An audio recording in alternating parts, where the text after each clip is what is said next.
공부할 때만 생각을 했었던 것 같아요. 전혀 시간 관리에 대해서 생각을 잘 못했던 것 같아요. 투두리스트 정도? 바로 침대에 다이빙해서 미드를 보거나 유튜브를 보거나 그렇게 낭비하면서 시간을 보냈던 것 같아요. 퇴근 후에 할 게 너무 없어가지고 제가 게임을 할까도 생각을 했었고요. 매년 세웠죠. 아주 막연하게 예를 들면 다이어트, 책 읽기 달성을 못한 것 같아요. 개인적으로 목표를 세우진 않았던 것 같습니다. 안녕하세요. 저는 2년차 직장인 김민성이고요. 타임 트래커 사용한 지는 이제 1년 정도 됐습니다. 식품업계에서 영업사원으로 4년째 근무하고 있는 박용우입니다. 타임 트래커는 현재 18개월 정도 사용을 했습니다. 제가 전 직장을 다닐 때는 퇴근하면은 그냥 침대에 누워서 바로 유튜브를 좀 많이 보곤 했었는데요. 최장 미드를 시청했던 시간이 한 14시간 정도? 제가 계약직이어서 좀 불안한 게 많이 컸었고 현실을 좀 외면하려고 하다 보니까 자꾸 미드를 보게 되더라고요. 그래서 주변에서도 많이 걱정을 했었죠. 지금의 이 영업사원으로서의 커리어 자체를 굉장히 좀 늦게 시작을 했고 인정을 받아야겠다라는 욕구 자체는 굉장히 컸던 것 같습니다. 야근도 불사하고 그런 일들을 해냈는데 집에 와서는 정말 녹초가 돼가지고 아무것도 못했던 것 같고, 그리고 주말에는 너무 심심하니까 제가 게임을 이제는 안 하는데 게임을 다시 해야 되나? 이런 생각도 할 정도로 좀 무의미한 시간들을 좀 보냈던 것 같아요. 타임 트래커를 알게 되고 한번 써보면서 하루의 시간들을 기록하게 됐고 제가 얼마나 시간을 낭비하고 있었는지를 깨닫게 됐어요. 타임 트래커를 쓰면 이제 시간 기록하는 곳과 피드백을 쓰는 곳이 있잖아요. 그곳에 이제 오늘 하루 동안 느꼈던 거, 그리고 그 하루 중에서 이제 더 개선할 수 있는 점, 그리고 제일 중요한 감사한 점을 적는 게 저는 되게 도움이 많이 됐어요. 사실 처음에 쓰려고 보면은 정말 뭘 써야 될지 되게 모르겠거든요. 그래서 저는 정말 작은 거, 예를 들어 오늘 점심 메뉴가 정말 맛있었다 이런 작은 것부터 감사하는 거를 기록을 하다 보니까 좀 사람이 좀 더 긍정적이게 변하게 된 것 같아요. 타임 트래커를 통해서 어떤 게 많이 바뀌었냐라고 이제 친구들이나 주변의 동료분들 만약에 물어주시면 자기 개발에 강력한 도구를 얻었다라고 말씀을 드리는 편이에요. 한 10년 동안에 책을 읽은 권수를 따져보니까 한 18권 정도? 그러니까 1년에 2권이 안 되는 분량이죠. 그 정도밖에 책을 안 읽었는데 2023년을 기점으로 지금 벌써 28권째 지금 책을 읽고 있거든요. 시간 기록을 하기 전에는 일몬러 그 자체였어요. 그래서 어떤 업무를 담당하게 돼도 2-3번 재작업은 기본이고 많게는 4-5번까지.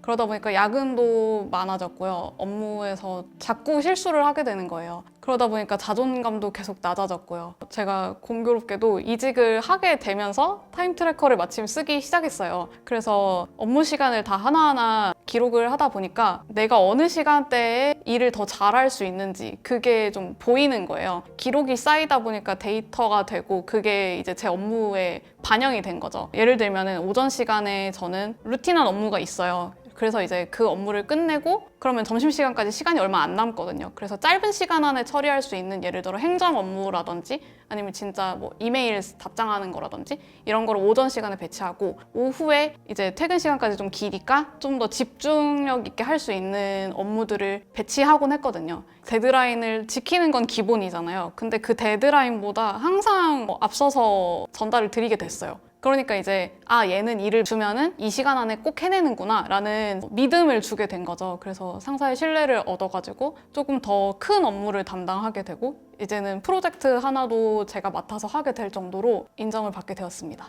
그래서 이제 상사분들이 주셨던 피드백 중에 가장 감사하고 기억에 남았던 게 저는 이제 일을 믿고 맡길 수 있는 직원이다 라고 했던 게 가장 기억에 남고요. 이제 타임 트래커를 쓰고 나서 결국에는 나 자신을 돌아보는 시간을 갖고 피드백을 하고 어떤 계획을 가지고 내가 목표한 바를 이룰 것인지, 또 사실은 목표한 바를 이루기 위해서 제가 부족한 게 있다는 걸 또 깨닫게 되더라고요. 그런 것들을 이루기 위해서 자기 개발을 하게 되고, 그러다 보니 현재는 원가 절감액도 한 1억 원 정도 해가지고 지금 현재 제 스스로는 그 자체만으로도 지금 현재 성과가 나지 않았나 라고 생각을 하고 있습니다.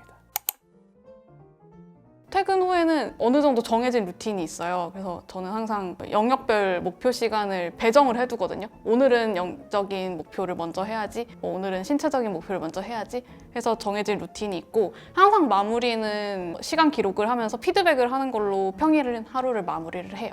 그리고 주말에는 이제 평일 동안에 이루지 못한, 달성하지 못한 목표들을 우선순위로 이제 배치해서 이번 한 주 동안의 목표를 꼭 달성할 수 있도록 관리하고 있어요. 일도 굉장히 몰입해서 하지만 퇴근 후의 삶도 굉장히 또 몰입해서 자기 개발에 좀 투자를 하는 것 같아요. 근데 자기 개발이라는 게 거창한 건 아닌 것 같고요. 뭐 예를 들면 뭐 이영님의 북클럽을 같이 듣는다거나, 그리고 뭐 책을 읽기도 하고요. 제가 업무 시간에 못했던 어떤 고객 조사 혹은 시장 조사 같은 것들도 관심을 가지고 뭐 조사도 해보고, 또 주말에는 저와 이런 라이프 밸런스가 맞는, 라이프 사이클이 맞는 분들과 만나서 내 일주일을 어떻게 살았는지 피드백도 같이 해보는 시간도 갖고, 하루하루 내가 성장하고 있구나 라는 믿음 속에서 살고 있는 것 같습니다. 지속할 수 있는 환경에 저를 계속 노출시키려고 했던 것 같아요. 커뮤니티 참여하는 게 정말 제일 중요하다고 생각해요. 커뮤니티를 참여하면은 소모임을 거의 자동적으로 하게 되거든요. 그러면은 이제 약속을 하는 거잖아요. 그러다 보니까 이거는 나 혼자만의 목표가 아니라 이제 모두가 함께 피드백을 나누는 약속을 한 거기 때문에 꼭 하게 되는 강제성이 생기는 것 같아요. 이런 강제성이 기록을 시작하는 초반에는 꼭 필요하다고 생각합니다. 혼자 하면 아무래도 저 스스로 좀 안일해지는 면이 있더라고요. 좀 하루 좀 빼먹으면 어때? 약간 이런 식으로 좀 안일한 면이 있었는데, 사람들과 같이 하고 어떤 긍정적인 의미의 압박을 받았던 것 같아요. 내가 이 사람들과 같이 하는데 내가 시간 관리한 거를 인증하지 않거나 그런 피드백을 하지 않으면 누가 욕하는 건 아니에요. 하지만 그래도 그 같이 한다라는 의미, 그리고 나의 시간 기록을 누군가 봐주고 있다라는 것만으로도 되게 긍정적인 어떤 압박감, 그리고 긍정적인 푸시가 되더라고요.